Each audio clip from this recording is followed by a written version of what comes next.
नमस्कार दोस्तों, अपना सक्षम पॉइंट यूट्यूब चैनल पर एक बार फिर से आप सभी का हार्दिक स्वागत है। हम पढ़ रहे थे पप्पू सिंह प्रजापत की बुक भारतीय इतिहास वस्तुनिष्ठ, जिसमें 8th चैप्टर हमारे कंप्लीट हो चुके हैं। आज 9वां चैप्टर संगम काल को शुरू करेंगे। तो करते हैं शुरू।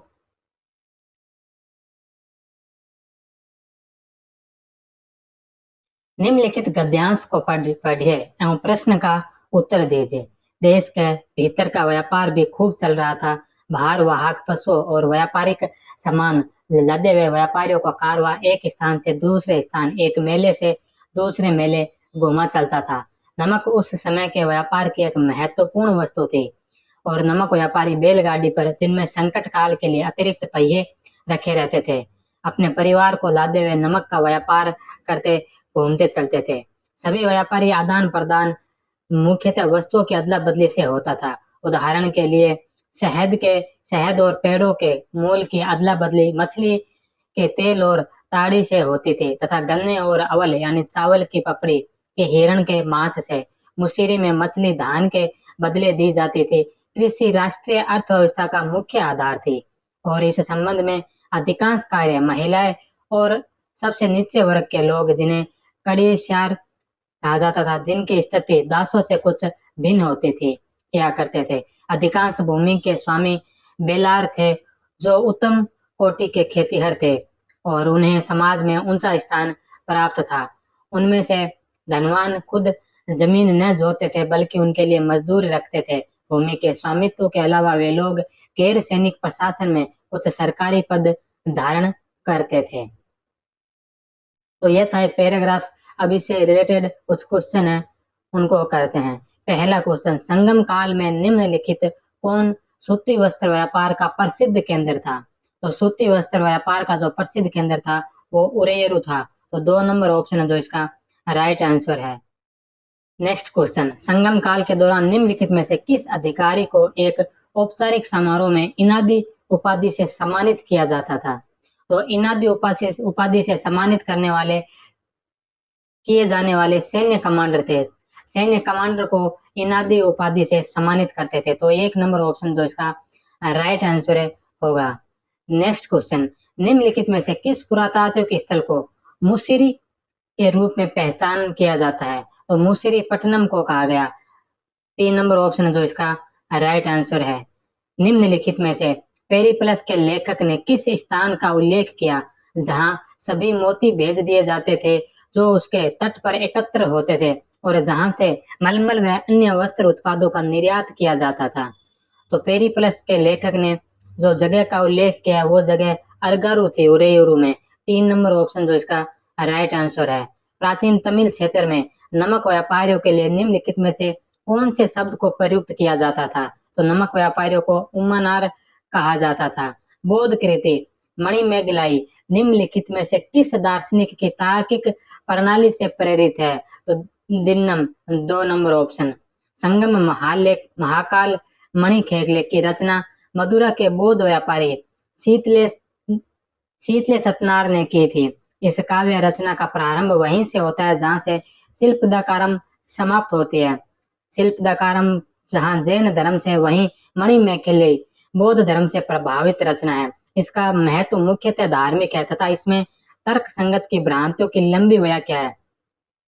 इस ग्रंथ पर न्याय प्रवेश, दिननाग का तथा कामसूत्र वात्सायन में वर्णित ललित कलाओं का प्रभाव दृष्टिगोचर होता है। नेक्स्ट क्वेश्चन, सूची 1 को सूची 2 से सुमेलित कीजिए। एक तरफ क्षेत्र के नाम दे रखे हैं और दूसरी तरफ उन्हीं के अन्य भाषा में नाम दे रखे हैं। तो 1 नंबर नैनीताल। नैनीताल समुद्री तट को कहा जाता था। नैनीताल है जो समुद्री तट को नैनीताल कहा जाता था। मुलई जो वन क्षेत्र को कहते थे। पालई सूखा क्षेत्र और कुरुंजी पर्वतीय भूमि को कहा जाता था। तो इसका जो राइट आंसर होगा ए में 3, ब में 1, स में 2 और द में 4 है। तो 4 नंबर ऑप्शन है जो इसका राइट आंसर होगा। नैनीताल समुद्री तट, मुलई वन, पालई सूखा क्षेत्र और कुरुंजे पर्वतीय क्षेत्र। नैनीताल नेडल या नैतल भूमि समुद्री तटीय मैदान होता था। इसके निवासी मिनीवार कहे जाते थे। मुलई या मुलई वन या चारागाह वाली भूमि होती थी। इसके निवासी अवार के नाम से जाने जाते थे। पल्लई या पालई शुष्क रेतीली भूमि को कहा जाता था। इसके निवासी गोरावर या मल्लवर के नाम से जाने जाते थे। कुरुंज या कुरिंजी पर्वतीय भूमि कही जाती थी। इसके निवासी कुरुवास कहे जाते थे। नेक्स्ट क्वेश्चन, संगम परंपरा के सर्वाधिक महत्वपूर्ण साहित्यिक लक्षण निम्नलिखित है। तो संगम परंपरा के जो सर्वाधिक महत्वपूर्ण साहित्य है वो कौन से हैं? तो एक पूरम और दूसरा एकम। दो बे और स जो इसके राइट आंसर है, बे और स। 3 नंबर ऑप्शन जो इसका सही उत्तर होगा। संगम परंपरा के सर्वाधिक महत्वपूर्ण साहित्य लक्षण, पूरम व एकम है। संगम साहित्य से ज्ञात होता है कि दक्षिण में आर्य सभ्यता का विस्तार हुआ। ऋषि अगस्त्य तथा कौंडिल्य ने किया। महाकाव्यों तथा पुराणों में अगस्त्य तथा परशुराम के विंध्यन पर्वत श्रृंखला से दक्षिण में प्रस्थान के अनेक प्रसंग उल्लेखित है। तमिल परंपरा में अगस्त्य ऋषि को महत्वपूर्ण स्थान दिया गया है। मणिमेखले ग्रंथ में उनके कुंभ से उत्पन्न होने की चमत्कारिक घटना का वर्णन है।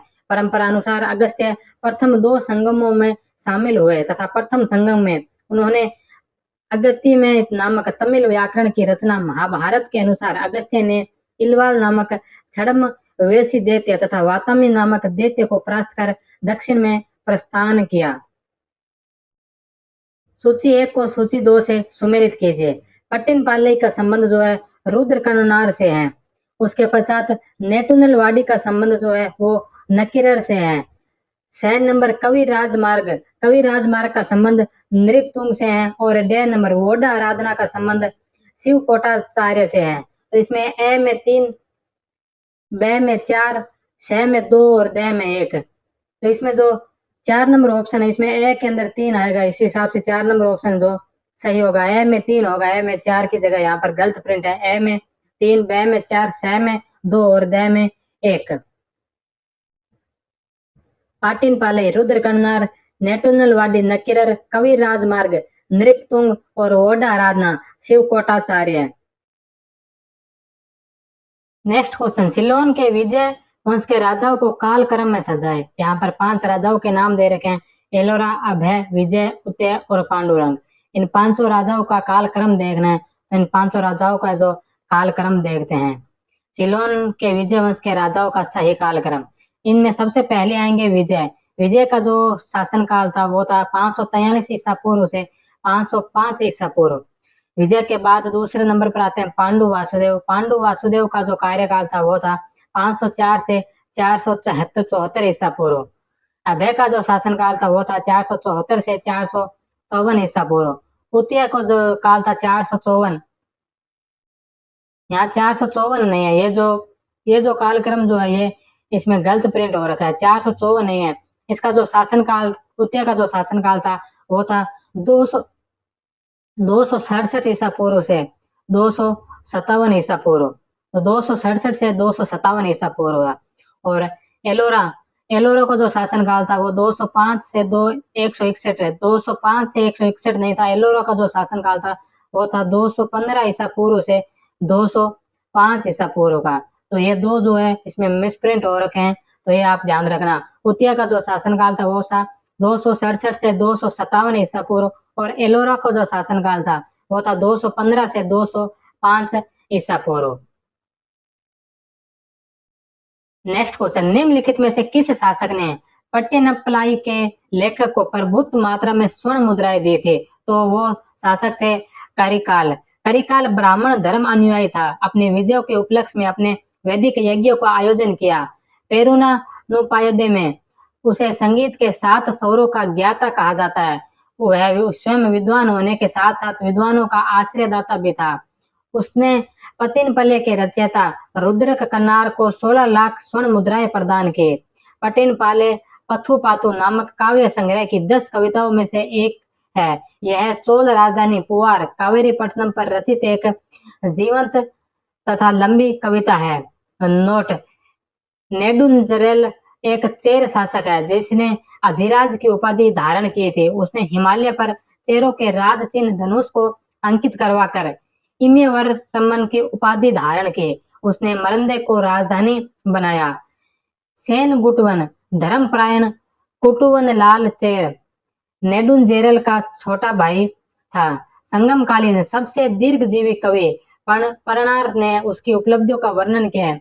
शिल्प दिकारम इलंगो आदिगल के अनुसार सेन गुटवन ने कुमारिया की देवी की पूजा की, पतिनी पूजा, कणंगी पूजा पतिव्रत धर्म के प्रतीक के रूप में आरंभ करवाई, जिसमें उसे श्रीलंका के शासक गजबाऊ प्रथम का सहयोग प्राप्त हुआ। नेडुंजेलियन एक पांड्य शासक था। नकीरर द्वारा रचित नेडुनवाडे नामक कविता में नेडुल जेलियन तथा उसकी रानी का वर्णन मिलता है। नेक्स्ट क्वेश्चन, किस राजवंश के सिक्कों के पृष्ठ भाग पर मछली का अंकन है? तो पांड्य राजाओं के जो सिक्कों का पृष्ठ भाग है उस पर मछली का अंकन प्राप्त होता है। प्रतीक चिन्हों के आधार पर दक्षिण भारत से प्राप्त आहत सिक्कों की विभिन्न राजवंशों के साथ जोड़ा गया। मत्स्य मछली अंकित मदुरई वोडिनिकोर से प्राप्त मुद्रा निधि से को पांड्य शासकों द्वारा निर्गत माना जाता है। वलुती अंकित सिक्के भी पांड्य शासकों के हैं। धनुष चेरो का तथा बाघ चोलों का राज्य चिन्ह था। नेक्स्ट क्वेश्चन, निम्नलिखित में से कौन सा एक पांड्य राजा का महत्वपूर्ण बंदरगाह था जो संगम कविताओं तथा यवन वृत्तांतों में अपने मोती के लिए विख्यात था? तो एक number Korkai. Next question, Tamilakam में कौन शामिल है? उपयुक्त में से एक से अधिक।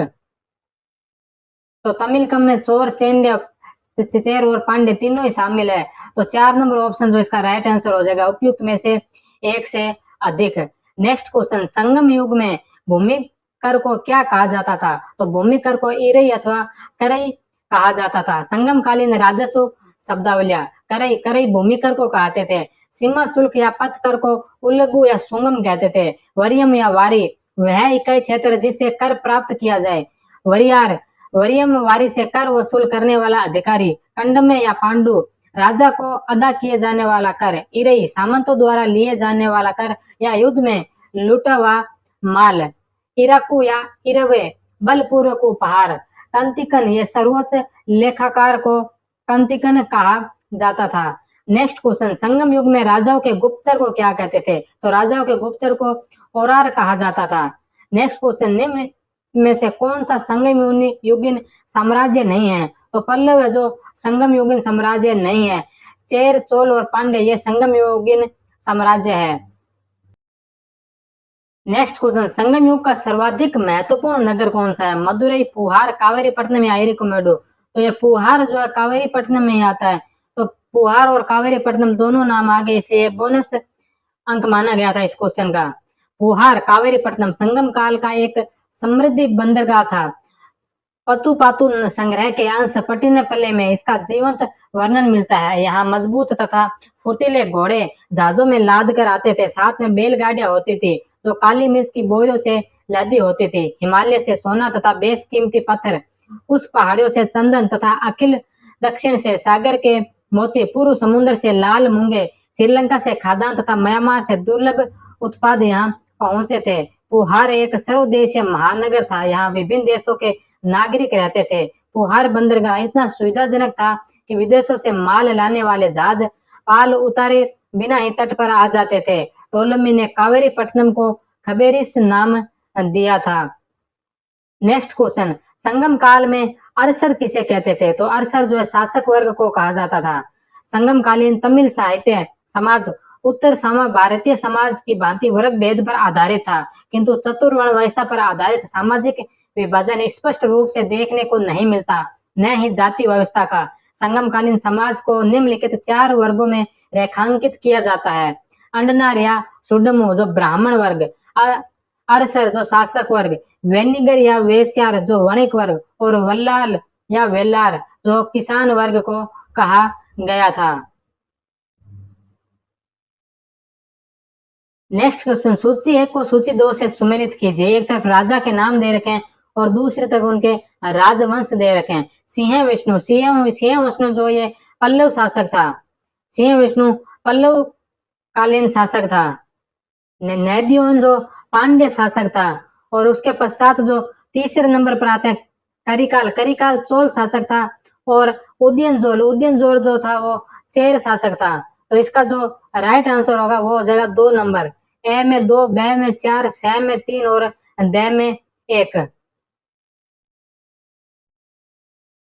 नेक्स्ट क्वेश्चन, सूची 1 को सूची 2 से सुमेलित कीजिए। एक तरफ ग्रंथों के नाम और दूसरी तरफ उनके लेखकों के नाम दे रखे हैं। तो मणिमेखले जो ग्रंथ है वो सतनार के द्वारा लिखा गया था। तिरुमरई जो लेखक है ग्रंथ है वो नम्मी आडार नम्मी के द्वारा लिखा गया था। शिल्पाधिकारम ये इलंगो आदिकल के द्वारा, और कुरल नामक जो ग्रंथ है वो तिरुवल्लुवर के द्वारा लिखा गया था। तो ए में 4, ब में 3, स में 2 और 4 में 1। तो इसका जो राइट आंसर है वो हो जाएगा 4 नंबर।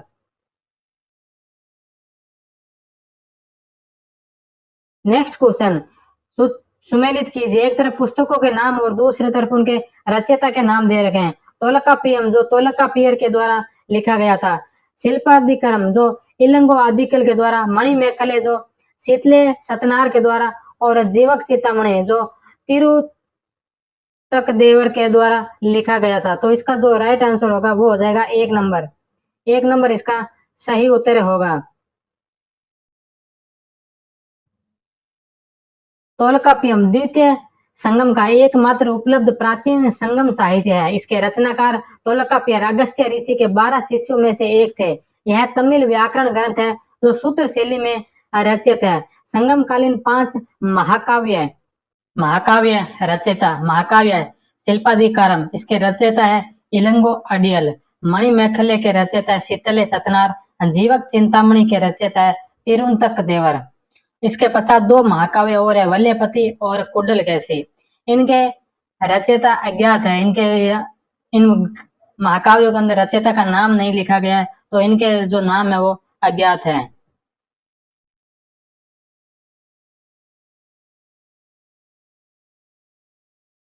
नेक्स्ट क्वेश्चन, प्रथम संगम के बारे में निम्नलिखित में से कौन सा कथन सही नहीं है। तो यहाँ गलत कथन पूछा है कि इसका आयोजन चोल राज्य में हुआ था। अगस्त्य ने इसकी सभा की अध्यक्षता की। इसमें इस संगम में 549 सदस्य सम्मिलित हुए। 4499 विद्वानों को अपनी रचनाएं प्रकाशित करने की इसमें अनुमति दी गई। तो इसमें बाकी सारी बातें सही है, लेकिन इसका जो आयोजन है चोल राज्य में नहीं हुआ था। तो यही कथन है इसका गलत हो जाएगा। तो 1 नंबर है जो इस क्वेश्चन का जो राइट आंसर होगा। नेक्स्ट क्वेश्चन, संगम योगिन मंत्रियों के पद का वास्तविक नाम क्या था। तो मंत्रियों को क्या कहा जाता था। तो मंत्रियों को अम्मेचार कहा जाता था। तो 1 नंबर ऑप्शन है जो इसका राइट आंसर है। नीलकंठ शास्त्री ने संगम काल में 2 प्रशासनिक संस्थाएं बताई। पहली इन पेरुमक्कल अथवा पंचावरम 5 लोगों की परिषद थी। यह राजा की निरंकुशता को नियंत्रित करते थे तथा प्रशासनिक कार्यों में मदद करते थे। इसमें 5 लोग कौन कौन से थे। तो सबसे पहले जो नंबर आता है वो आता है अम्यचार या अम्यचान, जिसे मंत्री कहा जाता था। सेनापतियार सेना नायक, पुरोहितार पुरोहित, दूतार दूत, और आरोर अथवा व्यय जिसे गुप्तचर को कहा जाता था। और इसमें जो दूसरी जो प्रशासनिक संस्था थी वो थी एन पेरायम। इसमें नौकरशाह, प्रबुद्ध नागरिक तथा सेना के तीनों अंग सम्मिलित थे। नेक्स्ट क्वेश्चन, संगम साहित्य में निम्नलिखित में से किन बंदरगाहों में यवनों की उपस्थिति का उल्लेख है। तो इनमें यवनों की उपस्थिति का उल्लेख जो है एक तो कोरक के बंदरगाह और एक पुहार बंदरगाह में मिलता है। तो ए और स जो इसके राइट आंसर होंगे। निम्नलिखित में से किस प्राचीन राज्य के शासक पत्तिनी पूजा यानी पतिव्रता पंथ का समर्थन करते थे। तो पत्तिनी पूजा पंथ का जो समर्थन करने वाले राज्य थे उसमें चेर, चोल और पांड्य, ये तीनों राज्य ही जो है पत्तिनी पूजा पतिव्रता पंथ का समर्थन करते थे। तो ए, ब और स इसके राइट आंसर है। शिल्पाधिकारम के अनुसार सेनगुट्टवन ने कुमार्य की देवी की पूजा पत्तिनी पूजा कणंगी पूजा पतिव्रत धर्म की प्रतीक के रूप में प्रारंभ करवाई, जिसमें उसे श्रीलंका के शासक गजबाहु प्रथम का सहयोग प्राप्त हुआ। पत्तिनी पूजा चेर राज्य के अतिरिक्त चोल तथा पांड्य राज्य में भी प्रचलित हो गई। सेनगुट्टवन ने कणंगी में की स्मृति में एक भव्य मंदिर का भी निर्माण करवाया था। नेक्स्ट क्वेश्चन, सूची 1 को सूची 2 से सुमेलित कीजिए। यहाँ पर एक तरफ पत्तू पाटू कविताएं दे रखी है और दूसरी तरफ जो उनके रचनाकारों के नाम दे रखे हैं। तो कौन सी कविता किस रचनाकार के द्वारा लिखी गई ये हमें सुमेलित करना है। तो कुरिजी पाटू का रचना कविता जो है ये कपिलर के द्वारा लिखी गई थी। इसके पश्चात आती है लेपडू कडाम। लेपडू कडाम कविता है यह जो कौशिकानार के द्वारा लिखी गई थी। मदेरू कांची जो कविता है ये मरुद नगर, और मूल्य पाटू कविता जो है ये नपुत के द्वारा लिखी गई थी। तो ए में 2, बे में 1, से में 4 और दे में 3। तो 3 नंबर ऑप्शन है जो इसका राइट आंसर है होगा। नेक्स्ट क्वेश्चन, संगम साहित्य के बारे में निम्न कथनों को पढ़िए। एतु तो कोई संगम साहित्य परंपरा के सबसे पुराने संग्रहों में से एक है। पुरुनानुरु एतुतु तोकई का भाग है जिसमें शौर्य की कविताओं को संकलित किया गया है। संगम कविताओं की अगाट कोटि शासकों की परिस्थिति से संबंधित है। तिरुक्कुरल जो एक प्रवृत्ति रचना है जो मुख्यतः प्रेम व नैतिकता से संबंधित कृति है। तो इनमें से सही कौन कौन से हैं वो हमें बताने हैं। तो इसमें जो ए, बे और दे ये तीनों जो सही है। तो 2 नंबर ऑप्शन है जो इसका राइट आंसर है। स है जो इसका इसमें जो गलत दे रखा है। तिरुकुरल तमिल साहित्य का आधारभूत ग्रंथ है। इसके विषय त्रिवर्ग, धर्म, अर्थ और काम, आचार शास्त्र, राजनीति, आर्थिक जीवन तथा प्रणय से संबंधित है। संगम साहित्य की 2 मुख्य विषय वस्तु है, अकम अहुम या आगम जिसे प्रणय काव्य कहा गया। पूरम शासकों की युद्ध पराक्रम संबंधी परिस्थितियों का इसमें उल्लेख है। पूरम काव्य को ए.के. रामानुजन ने जन काव्य का भी नाम दिया था। नेक्स्ट क्वेश्चन, संगम ग्रंथों के लिए निम्नलिखित पद्यांश को पढ़कर दिए गए प्रश्नों के उत्तर दीजिए। जहां व्यापारी बसते हैं, जहां समुद्र में मछलियां और धरती पर मवेशी सुरक्षित है, समंदर के रास्ते जहाजों में लाए जा रहे फुर्तीले अश्व और काली मिर्च की गठरियों से भरी गाड़ियां हिमालय भेजता है, स्वर्ण और रत्न तथा सुवासित चंदन की लकड़ियां और अखिल आते हैं कूड़ा पहाड़ियों से, दक्षिण सागर से आते हैं मोती और मूंगा पूर्वी सागर से आती है, गंगा और कावेरी की पैदावार सिलोन देता है जिसे उसकी भोज्य सामग्री। तो अब इससे जो संबंधित प्रश्न है उन प्रश्नों को हम देखेंगे। संगम साहित्य में निम्नलिखित में से कौन स्वर्ण व्यापारी के रूप में आया। तो स्वर्ण व्यापारी के रूप में आने वाले थे पौण वणिकम। तो 3 नंबर ऑप्शन है जो इसका राइट आंसर है। उत्कृष्ट मोतियों की उपलब्धता के लिए निम्नलिखित में से किस स्थान का क्लासिक स्रोतों से प्रमुखता से उल्लेख किया गया है।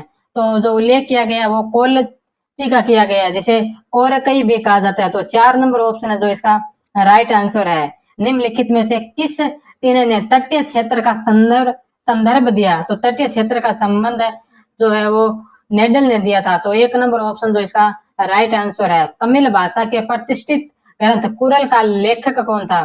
तो कुरल का लेखक पूछा गया, कुरल का लेखक था वो था तिरुवल्लुवर। तो 4 नंबर ऑप्शन जो इसका राइट आंसर है। मेगास्थनीज ने अपनी पुस्तक इंडिका में दक्षिण भारत के किस राजवंश का उल्लेख किया। तो मेगास्थनीज ने अपनी पुस्तक इंडिका के अंदर दक्षिण भारत के पांड्य राज्य का उल्लेख किया था। मेगास्थनीज कुल 153 राजाओं की सूची देता है जिसमें से एक सुदूर दक्षिण के पांड्य देश का भी उल्लेख करता है कि यहाँ का शासन पांड्या नामक महिला चलाती थी जो हेराक्लीज की पुत्री है। पांड्य राज्य 365 ग्रामों का समूह है तथा प्रत्येक ग्राम को प्रतिदिन राजकोष हेतु निश्चित कर देना पड़ता था। वह पांड्य राज्य में 7 वर्षीय माताओं का उल्लेख करता है। वह राज्य मोती उत्पादन के लिए प्रसिद्ध था। नेक्स्ट क्वेश्चन, दक्षिण भारतीय इतिहास का स्वर्णिम युग जिसमें से कई शास्त्रीय ग्रंथ लिखे गए। तो संगम काल को जो दक्षिण भारत का स्वर्णिम युग माना गया है। संगम साहित्य निम्नलिखित किस भाषा में लिखा गया। तो संगम साहित्य जो तमिल भाषा में लिखा गया था। नेक्स्ट क्वेश्चन, निम्नलिखित में से उस स्थल की पहचान कीजिए जहां संगम सभाएं की जाती थी। तो संगम सभाएं मदुरई में की जाती थी। 3 नंबर ऑप्शन है जो इसका राइट आंसर होगा। किस संगम सभा के अंत में तमिल ग्रामर तोलकापियम की रचना की गई। तो द्वितीय संगम सभा के अंत में जो तमिल ग्रामर तोलकापियम की रचना की गई थी। संगम साहित्य में ब्रह्मतेम शब्द का अर्थ है। तो ब्रह्मतेम शब्द का अर्थ है ब्राह्मणों को के गांव को कर मुक्त रखना। तो ब्राह्मणों के गांव को कर मुक्त रखा जाता था उसे ब्रह्मतेम कहा गया। किस तमिल महाकाव्य में कोवलन और माधवी की कथा दी गई है। तो कोवलन और माधवी की कथा जो शिल्पाधिकारम में दी गई है। तो 3 नंबर ऑप्शन है जो इसका राइट आंसर है। शिल्पाधिकारम नुपुर या पायलो के गीत। इसका लेखक इलंगो अडिगल जैनी सन्यासी तथा चेर शासक सेन गुटवन का भाई था। इसे तमिल साहित्य का रत्न तथा प्रथम महाकाव्य ग्रंथ माना जाता है। इसमें वर्णित कथा का सार इस प्रकार है। एक धनाढ़ व्यवसायी का पुत्र कोवलन अपनी पत्नी कनग्गी के साथ प्रसन्नता से पुहार कावेरीपट्टनम में रहता था। कोवलन माधवी नामक एक नगर वधु के प्रेम जाल में फंस गया तथा उसे अपनी पत्नी कनग्गी का परित्याग कर दिया। बाद में माधवी द्वारा ठुकराए जाने पर कंगाली की हालत में पुनः कन्नगी के पास लौट आया। उस समय कन्नगी ने पास सोने के पायलों का एक जोड़ा ही शेष बचा था। तत्पश्चात दोनों कामुंडी नामक एक जैन भिक्षुओं के साथ पांड्यों की राजधानी मदुरई आ गए। दुर्भाग्यवश कोवलन को पांड्य रानी के पायल चुराने के आरोप में कारावास दे दिया गया, क्योंकि चोरी हुआ पायल कन्नगी के पायल के समान ही था। पांड्य शासक नेडुंजेलियन ने कोवलन को फांसी दे दी। तत्पश्चात कन्नगी ने अपने पायल के दूसरे जोड़े को दिखाकर यह सिद्ध कर दिया कि रानी के पायल के मोती जड़े थे, जबकि कन्नगी की पायल में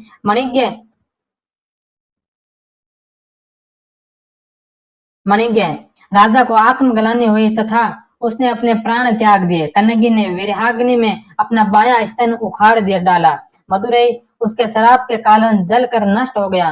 कन्नगी अंततः चेर राज्य चली गई तथा मृत्यु के पश्चात वह तमिल समाज में सतीत्व की देवी के रूप में पूजित हुई।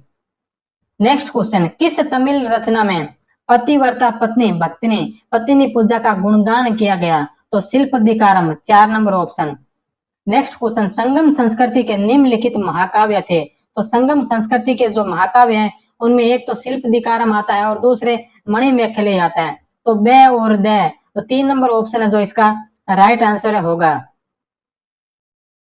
सूची 1 को में संगम साहित्य के निम्नलिखित उत्कृष्टों को, सूची 2 में उनसे संबंधित विषय उन्मूलकों को मिलाए तथा नीचे दिए गए कूट का सही उत्तर चुने।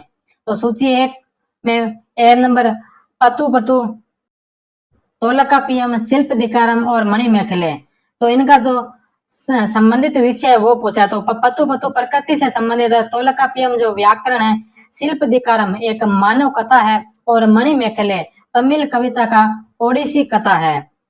तो इसका जो राइट आंसर होगा वो होगा 2 नंबर। मिलान करने पर 2 नंबर, ए में 2, बे में 1, से में 4 और दे में 3। नेक्स्ट क्वेश्चन, तमिल व्याकरण की प्राचीनतम उपलब्ध पुस्तक जानी जाती है? तो तमिल व्याकरण की जो प्राचीनतम उपलब्ध पुस्तक है वो है तोलकापियम। तो 1 नंबर ऑप्शन है जो इसका राइट आंसर है। नेक्स्ट क्वेश्चन, निम्नलिखित में से कौन सा एक भारत के पश्चिमी तट पर स्थित बंदरगाह है?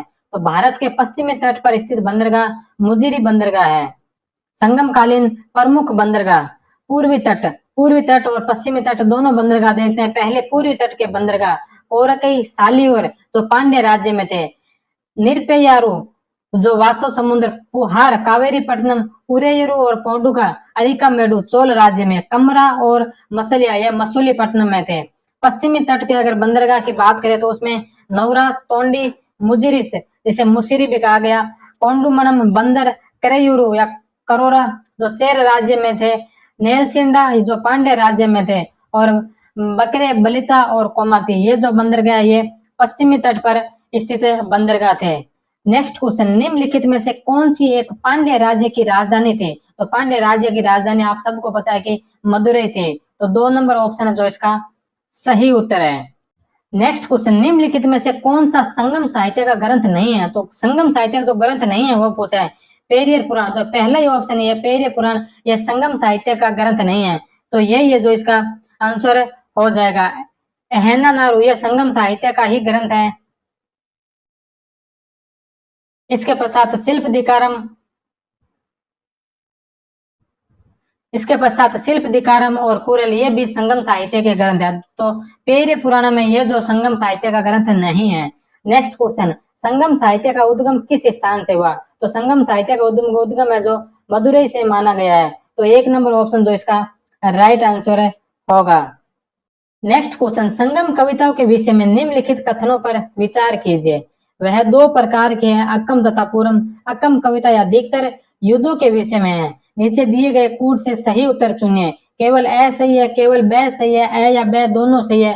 तो ये बे है जो ये गलत है और इसमें पूछा सही, तो सही केवल ए सही है। तो 1 नंबर ऑप्शन है जो इसका राइट आंसर होगा।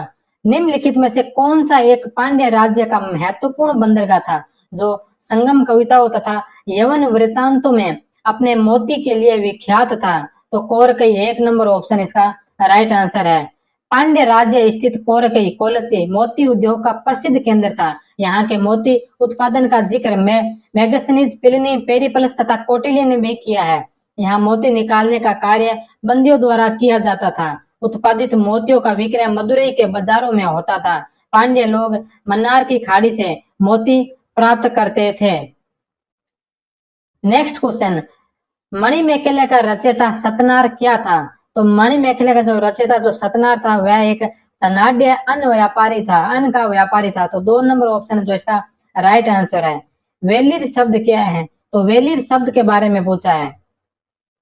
तो वेलिर जो है वो दक्षिण भारत के कबीले के जो सरदार थे उन्हें वेलिर कहा जाता था। संगम युग में सर्वाधिक उल्लेखनीय वर्ग वेलार वर्ग था। इनका मुख्य उद्यम कृषि कार्य था।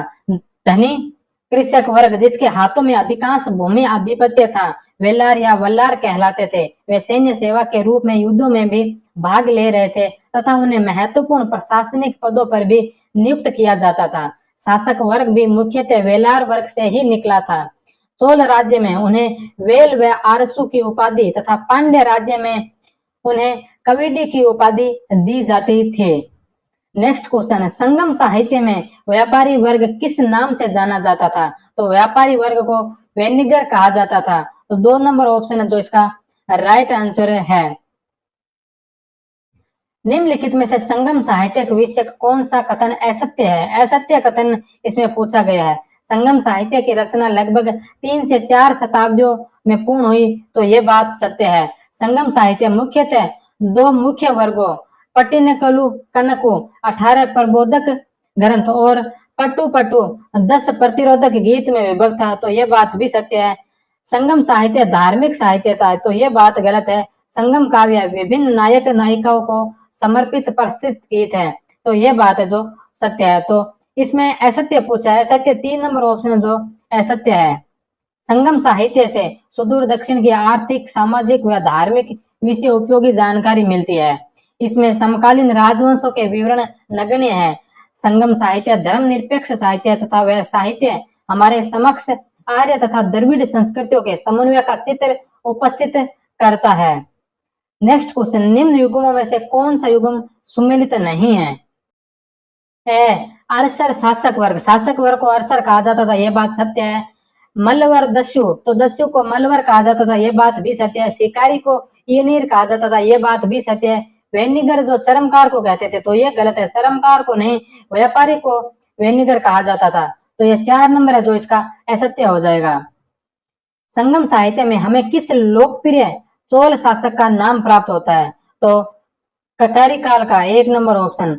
संगमकालीन चोल राजवंश का सबसे महत्वपूर्ण तथा सर्वाधिक शक्तिशाली चोल शासक करिकाल था। तंजौर के निकट वेणी, कोविलवेनी अथवा वेलिर के युद्धों में उसने पांड्य, चेर तथा उनके अन्य सहयोगी शासकों सहित 11 शासकों के संघ को परास्त किया। उन्हें अपने राज्य के सत्ता के चिन्ह ढोल को खो देना पड़ा तथा इस युद्ध में जिस चेर शासक की पीठ पर वार किया गया, जो एक योद्धा के लिए सबसे बड़े कलंक की बात थी।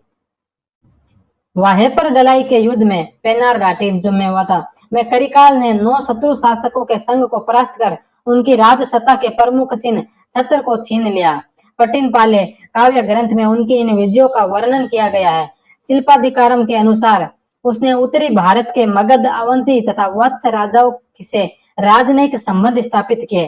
करिकाल ने पुहार, आधुनिक कावेरीपट्टनम की स्थापना की तथा कावेरी नदी के किनारे 160 किलोमीटर लंबा बांध बनवाया था। नेक्स्ट क्वेश्चन, निम्नलिखित में से कौन सा तमिलनाडु का बाइबल माना जाता है? तो तमिलनाडु का बाइबल तिरुकुरल को माना जाता है।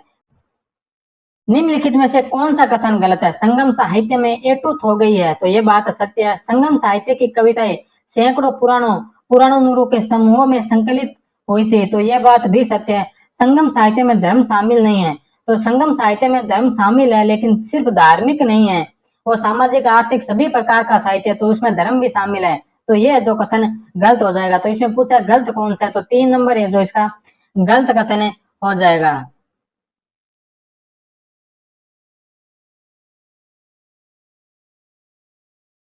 4 नंबर, संगम साहित्य में शिव, कार्तिकेय तथा गणेश जैसे देवताओं का महिमा मंडन है, तो ये बात भी सही है। तो 3 नंबर है जो इसका राइट आंसर हो जाएगा।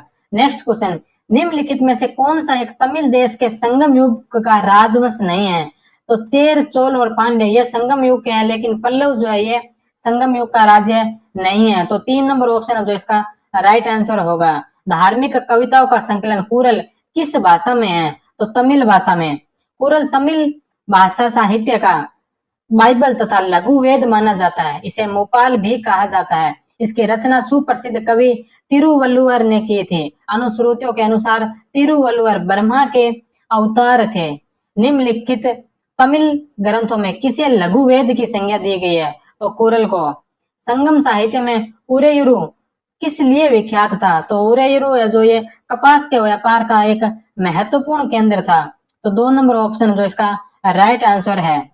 तमिलनाडु के तिरुचिरापल्ली में कावेरी नदी के तट पर अवस्थित उरेयूरू संगम कालीन महत्वपूर्ण नगर था। संगम युग में उरेयूरू सूती वस्त्रों का बहुत बड़ा केंद्र था। इसका विवरण पेरिप्लस ऑफ द इरिथ्रियन सी में मिलता है। पांडव राज्य की जीवन रेखा कौन सी नदी थी? तो पांडव राज्य की जीवन रेखा वेंगी नदी को माना गया है। पांड्य राज्य की जीवन रेखा वेंगी नदी थी। पांड्य राज्य कावेरी के दक्षिण में स्थित था। इसमें आधुनिक मदुरा व तिरुनेवेली के जिले और त्रावणकोर का कुछ भाग शामिल था। निम्नलिखित में से कौन से संगम पतन पश्चिमी तट पर स्थित थे? तो इसमें जो तोंडी तथा मुसिरी जो ये पश्चिमी तट पर स्थित बंदरगाह थे। तो 3 नंबर ऑप्शन जो इसका राइट आंसर होगा। संगम साहित्य में कौन को एवं मनन किसके लिए होते थे? तो ये राजा के लिए होते थे। 4 नंबर ऑप्शन। संगमकालीन प्रशासन वंशानुगत राजतंत्रात्मक था।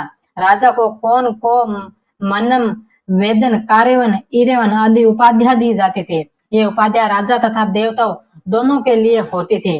विजयी राजा 7 पराजित राजाओं के मुकुटों की माला पहनता था, जिसे वेडार मुकुटधारी राजा कहा जाता था।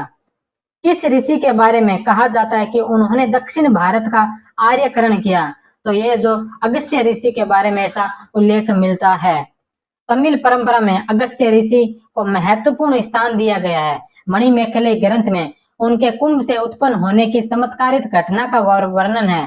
परंपरा अनुसार अगस्त्य प्रथम 2 संगमों में शामिल हुए तथा प्रथम संगम में उन्होंने अगस्त्यम नामक तमिल व्याकरण की रचना की। अगस्त्य ऋषि को दक्षिण भारत में कृषि प्रधान आर्य संस्कृति के प्रसार का श्रेय भी दिया जाता है। महाभारत के अनुसार अगस्त्य ने इलवाल नामक छद्मवेशी दैत्य तथा वातापी नामक दैत्य को परास्त कर दक्षिण में प्रस्थान किया था।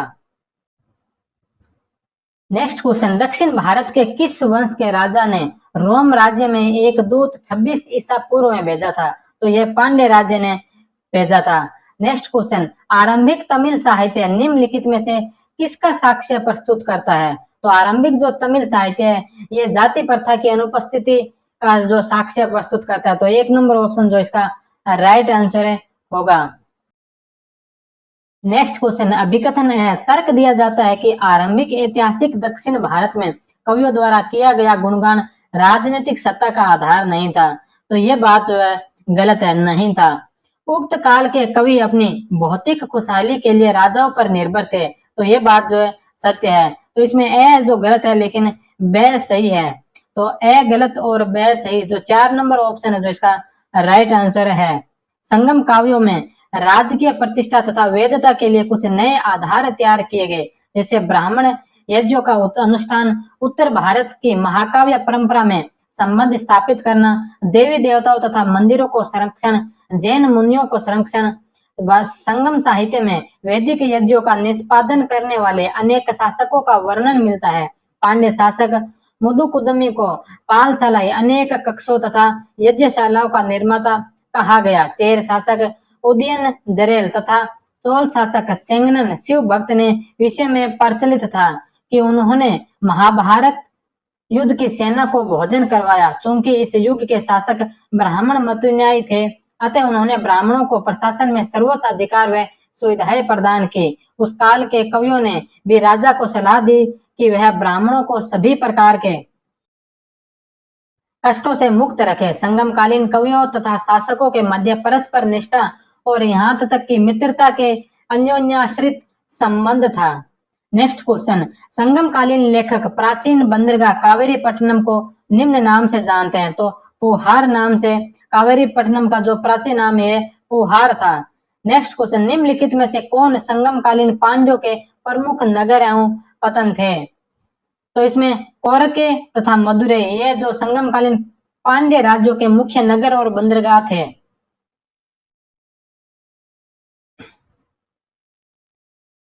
पांड्य राज्य स्थित कोरकई मोती खोजने का प्रमुख पतन था। यहाँ अरब देशों से घोड़े आयात किए जाते थे। मदुरै कांसी पत्तू पातू संग्रह का अंश में मदुरै का विस्तृत वर्णन मिलता है। यहाँ स्वर्णकारी हाथी दांत की बनी वस्तुओं, चूड़ी निर्माण जैसे शिल्पों का प्रसिद्ध केंद्र था। अलगार मलाई से प्राप्त तमिल ब्राह्मी लेख में मदुरै के व्यापारियों द्वारा दिए गए दान का उल्लेख भी प्राप्त होता है। उस तमिल काव्य संग्रह की पहचान कीजिए जिसमें चेर वंश के शासकों की प्रशंसा की गई। तो पदित पटु 2 नंबर ऑप्शन। तमिल लेखकों के तीसरे संगम की पीठ स्थित है मदुरा में। नेक्स्ट क्वेश्चन, निम्नलिखित में से कौन से नगर में पुरातन काल के दौरान बंदरगाह नहीं था। तो तुतीकोरिन में पुरातन समय में बंदरगाह नहीं था। तो पहला ये जो इसका सही आंसर होगा। पुम्पुहार में बंदरगाह था, ताम्रलिप्त भी बंदरगाह था और नागापट्टनम भी बंदरगाह था। तो तुतीकोरिन जो इसका राइट आंसर है हो जाएगा। निम्नलिखित में से किसमें तमिल वासियों की व्यापारिक गतिविधियों संबंधी संदर्भ है। तो शिल्पदिकारम 3 नंबर ऑप्शन। शिल्पदिकारम में कणगी के पिता मनायकन पुहार नामक प्रसिद्ध नदी बंदरगाह के निवासी पर एक जहाज के कप्तान थे। कोवलन व कारवा व्यापारी का पुत्र था। इस महाकाव्य में मदुरै के कपड़ों के व्यापारियों की एक गली की चर्चा है जहाँ सूती और रेशमी धागों से बने वस्त्रों का अंबार लगता था। बुनकर करुक कावेरीपट्टनम के बाजारों के लिए विभिन्न प्रकार के सूती वस्त्र, ऊनी वस्त्र व उत्कृष्ट रेशम के वस्त्र लाते थे। इसमें पुहार कावेरीपट्टनम में तमिल राजाओं द्वारा अपने किलों के द्वारपाल के रूप में यवनों की नियुक्ति का भी उल्लेख प्राप्त होता है। नेक्स्ट क्वेश्चन, दक्कन के प्रसिद्ध महाकाव्य कुरल का लेखक कौन था। तो कुरल का लेखक तिरुवल्लुवर था। तो 4 नंबर ऑप्शन जो इसका राइट आंसर है। नेक्स्ट क्वेश्चन, सूची 1 को सूची 2 से सुमेलित कीजिए। तो यहाँ पर एक तरफ है जो संगमकालीन महाकाव्य या ग्रंथ दे रखे हैं और दूसरी तरफ उनसे संबंध दे रखे हैं कि वो किस से संबंधित वो ग्रंथ है। तो तोलकाप्पियम जो एक तमिल व्याकरण था, तिरुकरोल यह जैन दर्शन से संबंधित ग्रंथ था, शिल्पदिकारम यह एक प्रेम कथा से संबंधित ग्रंथ था और परिपादल जो एक दर्शन से संबंधित जो ग्रंथ था। तो इसका जो राइट आंसर होगा 1 में 3, 2 में 1, 3 में 2 और 4 में 4। तो 2 नंबर ऑप्शन जो इसका राइट आंसर है। तोलकाप्पियम तमिल व्याकरण, तिरुकरुल जैन दर्शन, शिल्पदिकारम प्रेम कथा और परिपादल दर्शन। नेक्स्ट क्वेश्चन, निम्नलिखित में से कौन सा ग्रंथ संगम साहित्य का संग्रह ग्रंथ नहीं है। तो तिरुकरुल जो है संगम साहित्य का संग्रह ग्रंथ नहीं है। इतु तो के पतु पातु और अहिनानुरु ये तीनों जो संगम साहित्य का संग्रह ग्रंथ माने जाते हैं। पत्तू पाथु यह 10 गीतों का संग्रह ग्रंथ है। इथु तो के यह 8 गीतों का संग्रह है। अहनानूर यह संग्रह का रचयिता मामूलनार रुद्र शर्मन है तथा इसमें उत्तर भारतीय राजवंश नंद व मौर्यों का वर्णन मिलता है। तिरुकुरुल यह उपदेशात्मक ग्रंथ है जिसमें त्रिवर्ग धर्म, अर्थ और काम, आचार शास्त्र, राजनीति, प्रणय कथा आदि का समावेश मिलता है। नेक्स्ट क्वेश्चन, संगम काल के दौरान कृषि की प्रमुख फसलें कौन सी थी। तो संगम काल में कृषि की जो प्रमुख फसलें थी वो धान और गन्ना थी। तो 1 नंबर ऑप्शन जो इसका राइट आंसर है। नेक्स्ट क्वेश्चन, अभिकथन है संगम साहित्य संस्कृत काव्य था। तो ये संस्कृत काव्य नहीं था, ये तमिल काव्य था। तो जो पहला ऑप्शन है ये तो गलत हो गया। यह सामाजिक अवस्था के बारे में सूचना देता है। तो ये बात सही है, संगम साहित्य में सामाजिक, आर्थिक और धार्मिक जानकारियां प्राप्त होती है। तो सामाजिक अवस्था में सूचना देता है। तो ब जो इसका सही है। तो ए गलत और ब सही। तो 4 नंबर ऑप्शन जो इसका राइट आंसर होगा। निम्न में से कौन सा सुमेलित नहीं है? कुरल, पंबन, अहननारू पर्नर, पुरुननारू मामूल और शिल्पाधिकारम इलंगो आर्टिकल। तो ये जो गलत है, 1, 2 और 3 सही है, चौथा जो गलत है, जो इसका राइट आंसर हो जाएगा। तिनई सिद्धांत का प्रयोग कहाँ हुआ? लाता लाता में नहीं हुआ था, सौराष्ट्र में भी नहीं हुआ था। तमिलकम 3 नंबर ऑप्शन है जो इसका राइट आंसर है। तिनई पद्धति क्या थी? तिनई पद्धति वो देख लेते हैं। आकम कहे जाने वाले प्रणय काव्यों में विविध भावों की अभिव्यक्ति के लिए स्थायी उपमाओं का प्रयोग किया गया। ये स्थायी उपमाएं किसी न किसी भौगोलिक संरचना से जुड़ी होती थी, जिसे तिनई कहा गया, तथा प्रत्येक का नामकरण किसी फूल के नाम पर किया गया। संगम काव्यों में 5 प्रकार की भौगोलिक संरचना का ज्ञान होता है। प्राचीन तमिल क्षेत्र,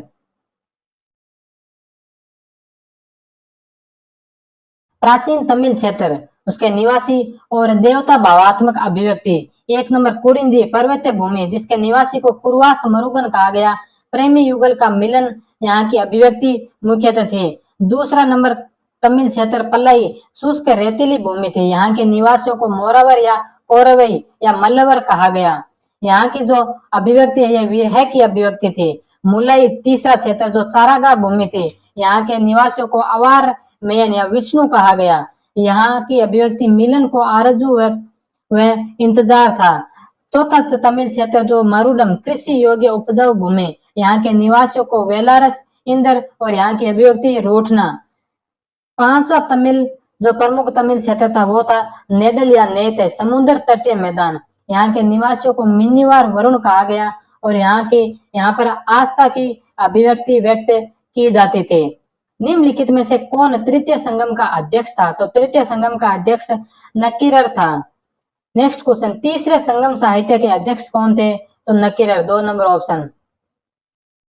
नेक्स्ट क्वेश्चन, नीचे 2 वक्तव्य दिए गए हैं, एक को कथन है, दूसरे को कारण ब कहा गया है। कथन है, संगम साहित्य में तमिल क्षेत्र के कई नगरों का उल्लेख मिलता है। तो ये बात बिल्कुल सत्य है। इन शहरों में एक कावेरीपट्टनम है, जिसकी पुरातात्विक उत्खनन में पुष्टि हुई है। तो यह बात भी सत्य है। तो ए और ब दोनों है जो इसके सही आंसर होंगे। तो 1 नंबर ऑप्शन जो इसका राइट आंसर हो जाएगा। नेक्स्ट क्वेश्चन, सूची 1 को सूची 2 से सुमेलित कीजिए। एक तरफ संगम साहित्य दे रखे हैं और दूसरी तरफ उनके संबंध दे रखे हैं कि इन साहित्यों का क्या संबंध था। तो तिरुवल्लुवार जो तिरुकुरल से संबंधित था। तोलकापियम जो एक व्याकरण साहित्य था। एतुत कोई जो एक काव्य था। और अकम जो एक संकलन था। तो इसका जो राइट आंसर होगा वो हो जाएगा 1 नंबर। 1 नंबर ऑप्शन जो इसका राइट आंसर है। मुजरिस एक था। तो मुजरिस क्या था? मुजरिस एक प्राचीन बंदरगाह था। 3 नंबर ऑप्शन। पटनाम किसके साथ जुड़ा था? तो पटनाम मुजरिस के साथ जुड़ा था। 3 नंबर ऑप्शन। संगम कॉर्पट में पट्टू पट्टू शब्द का अर्थ है। तो पट्टू पट्टू शब्द का अर्थ है दशकान। शिल्पाधिकारम किताब में कोलन व कन्नकी किस तरफ आकर्षक थे? तो कोलन व कन्नकी जो जैन पंथ की तरफ आकर्षक थे। तो 2 नंबर ऑप्शन है जो इसका राइट आंसर है होगा। तो यह था दोस्तों पप्पू सिंह प्रजापति की बुक का 9th चैप्टर संगम काल, जो यहाँ समाप्त होता है। नेक्स्ट वीडियो में 10th चैप्टर को शुरू करेंगे। तब तक आपका बहुत बहुत धन्यवाद। जय हिंद, वंदे मातरम।